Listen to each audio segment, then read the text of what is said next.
चिदानंद रूपम सच्चिदानंद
group में भी डाला।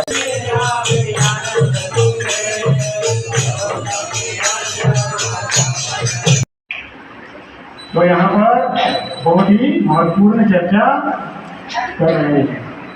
ये गोस्वामी और 88,000 ऋषि नहीं, हम लोग भी इसे महत्वपूर्ण श्लोक से चर्चा कर रहे हैं, तो जिसे ध्यान देने की जरूरत है। ठीक है, तो पहले तात्पर्य पढ़ते हैं, उसके बाद व्याख्या करते हैं। ओके, ध्यानपूर्वक श्रवण करें। श्री वासुदेव अथवा पूर्ण पुरुषोत्तम भगवान श्री कृष्ण सभी के परम नियंता है। देखिए यहाँ पर पूरा क्लियर कर दिया। क्या बोल रहा है? श्री वासुदेव। वासुदेव मतलब श्री कृष्ण है, मतलब जो सर्वत्र विद्यमान, सभी जगह पर विद्यमान है, उसे वासुदेव है ना। तो वासुदेव अथवा पूर्ण पुरुषोत्तम भगवान है ना, सुप्रीम पर्सनालिटी हो, मतलब ये बोल रहे हैं भगवान नहीं है, ये पूर्ण पुरुषोत्तम भगवान बोल रहे हैं। भगवान श्री कृष्ण सभी के परम नियंता, जितने भी भगवान के रूप है, गुण है, अवतार है, पार्षद है, सब उन्हीं के नियंत्रण में रहता है। फिर क्या बोल रहे हैं, इस सृष्टि में कोई ऐसा नहीं है जो सर्वशक्तिमान के क्रोध से भयभीत न हो।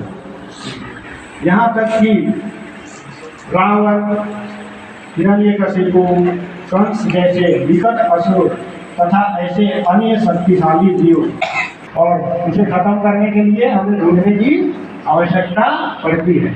उसके लिए क्या करना पड़ेगा, हरि बोल। उसे ढूंढने के लिए, है ना, और खोजने की। वो समुद्र के अंदर में बहुत सारे जीव पनपते हैं। उसने क्या किया था, हिरण्ययाक्ष नीचे ले जाकर समुद्र के अंदर और वहाँ गड्ढा खोद के उसको दबा दिया। इसको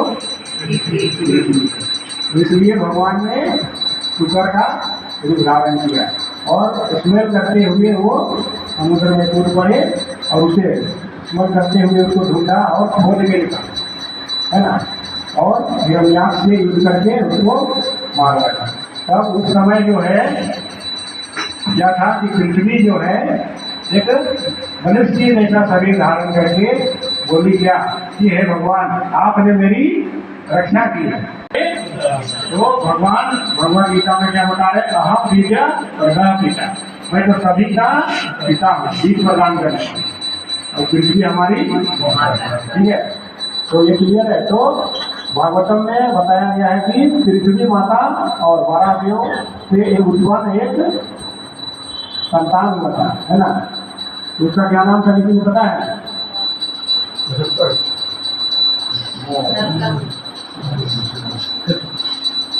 तो उसका नाम था भौमासुर, भूमि का पुत्र था ना। तो उनका संगति जो था बुरे लोगों के, असुरों के साथ था, इसलिए उनको क्या बोलते हैं, नरकासुर। तो वो जो है क्या किया, उसने पूरा संपूर्ण जगत को जीत लिया और जितने भी राजा थे इस धरती पर सबको बंदी बनाया और उनकी कन्याओं का अपहरण किया, है ना। तो शास्त्र में बताया जाता है कि उन्होंने 16,100 कन्याओं का अपहरण करके सबको कैद करके रखा है। बाद जो उनको मुक्त कराता है तो उन पर उसी का अधिकार होता है। तो इसलिए सभी कन्याओं ने क्या बोला कि भगवान आप हमें स्वीकार करें। तो इस प्रकार जो है भगवान श्री कृष्ण उन पर अनुग्रह करके उनको स्वीकार किए थे, है ना, पत्नी के रूप में। 16,108। तो वहाँ 16,100 कन्याएं थी, वो 8 अलग अलग 8 प्रमुख है। तो इस प्रकार जो है भगवान ने क्या किया, उनको स्वीकार किया और अपने आप को 16,100 के रूप में विस्तारित किया और सबके साथ सामान्य विवाह किया, है ना। और सबके लिए एक सुंदर महल बनवाए। तो कितने महल, 16,000। 8 तो पहले से उन्होंने सबको समान अधिकार दिया। तो पूरा जगत में जाकर हरिनाम का प्रचार किया। आज हरिनाम के माध्यम से पूरे विश्व में सोचिए हमारा इस्कॉन का एक अलग मंदिर है, बोले हरि बोल। तो वहाँ धर्म विशेष के नाम पर ज्ञान नहीं दिया जाता, वहाँ मानवता के विषय में ज्ञान दिया जाता है। ठीक है, धर्म का मतलब क्या है, आपसी लाभ मिले। धर्म नाथो अर्थाय कल्पते, मतलब बोल रहे धर्म का वास्तविक अर्थ क्या है, जन्म और कुछ नहीं, है ना। ये कुछ लोग बोलते हैं धर्म का मतलब भेद नहीं होता है, विश्वास करने का मतलब धर्म हो गया, ऐसा नहीं है। धर्म का मतलब अपनी वास्तविक स्वरूप को जानना।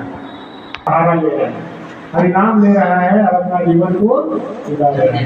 तो हरिनाम में इतनी शक्ति है कि सोचिए प्रभुपाद जी ने उस क्षेत्र में जाके प्रचार किया जहाँ पर धर्म संस्कृति नाम का कोई चीज, वहाँ पर लोगों को पता ही नहीं था कि संस्कृति नाम की कोई चीज है। उनका एकमात्र ही धर्म था क्या, स्त्री और पुरुष। बस उनका क्या है, स्त्री और पुरुष के संयोग से ही हमारा जीवन निर्भर है। है ना, उसी को वो लोग क्या सोचते थे इसी प्रकार जीना है, उनमें विवाह का कोई ध्यान नहीं था, वो पशु की भांति जीते थे। लेकिन परोपकार जी उनको संस्कार